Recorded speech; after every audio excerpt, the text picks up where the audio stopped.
One thing, I don't know why this ain't a review of To Pimp a Butterfly.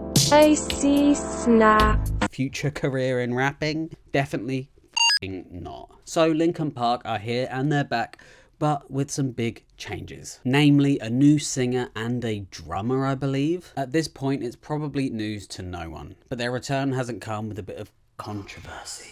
Let's address the elephant in the room. Emily Armstrong has been a polarizing figure for a number of reasons. Number one, fans feel kind of weird with her sort of stepping into Chester's shoes. But it doesn't seem they're trying to replace him, more like a homage maybe. It's an impossible role to fill, so I don't think that's their goal. And then there's the alleged ties to Scientology. I know she was born into this religion, so whether she's practicing it or not now is kind of unknown to me, but it's kind of hard to ignore that Danny Masterton connection. Look, I'm not claiming to be an expert on all of this, but with no public acknowledgement or statement from Linkin Park, it starts to feel a little strange. Maybe they're just hoping people will forget, but silence in of itself is a bit complicit. What do I know? So, their new album, From Zero. It's a little short, running at around 30 minutes long. Let's be real, it's sort of designed to show what Emily can do and showcase, what she can bring to Linkin Park. This album is trying to prove she can stand alongside Chester, but it feels like she's torn between emulating Chester or other artists like Linkin from Paris. And you know what? She doesn't do a bad job, but it's tough when you have so many great female vocalists in the scene, leaving Emily's vocals feeling kind of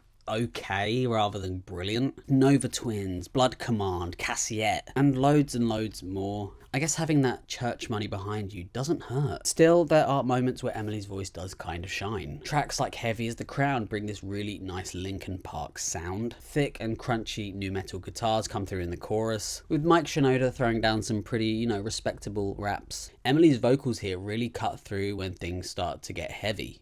It's a pretty solid moment in the track, and the heavier, more dynamic side shows up again in Casualty, which has a really nice punkier vibe to it. Even Mike's vocals here feeling a bit more gritty and energized. I wish this style of track was explored more throughout the album. And then there are tracks like Two Faces and I Give You Everything I Have. This to me is sort of where the album hits its stride. Both tap into that classic Linkin Park Hybrid Theory Meteora vibe, but with a bit more of a modern production edge to it. The whole vibe feels deliberately grainy and quite noisy, but in a good way. Maybe aiming towards a bit of a younger generation, although us oldies still like it quite heavy. For some reason on these tracks, the ones that sound more like classic Linkin Park, Mike's vocals sound way more energetic. This is where he belongs. And yeah, Emily's vocals, especially on I Give You Everything I Have, hit those really nice raw, emotional, edgy notes that you hear from Linkin Park. These tracks in particular, I think, is where you can really hear the potential of the new lineup. Getting ahead of ourselves, let's rewind back to the beginning of the album, the intro track. I hate intro tracks that are just nothing. It doesn't really add much to the atmosphere or anything, just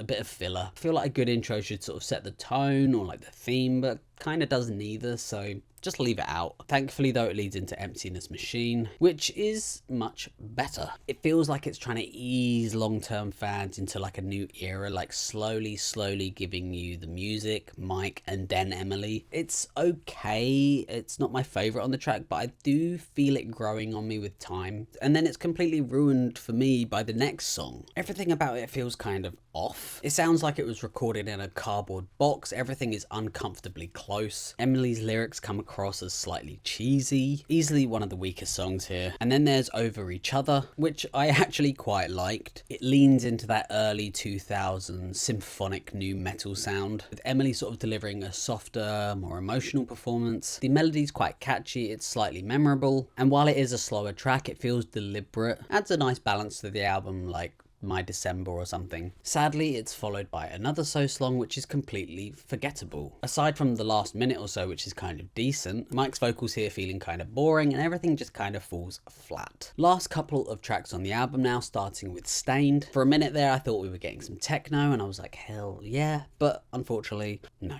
It ends up being quite a lackluster song, sounding a lot like Paris here, but I think Paris just do it kind of better. And then we have Good Things Go, which is okay. The melodies are pleasant, but the instrumental feels slightly dull. Mike's rapping here feels quite weak compared to some of the other tracks. Also, it's just a huge opportunity missed to end the album on something big, banging in the fact that Emily's kind of here to stay and she's doing a good job. But instead, it just kind of fizzles out. From Zero feels like the band are trying to find their footing in this new era. Emily has moments where she sounds brilliant, and then other times when it's just kind of, who cares? It feels like she's a bit stuck in a balancing act between Chester and trying to carve out something for herself. The album has some pretty good high points, Heavy as the Crown, I Give You Everything I Have, and these tracks kind of remind us why Linkin Park really did so well in the past. Here, the inconsistency in the songwriting and production holds it back slightly. It's a mixture of good and bad. It's definitely not a bad start to the chapter for Linkin Park. I mean, it's better than a few of their last albums. If Linkin Park want to cement their legacy with this lineup, they're going to have to take more risks. Get heavier, be unique, stop trying to be what you were.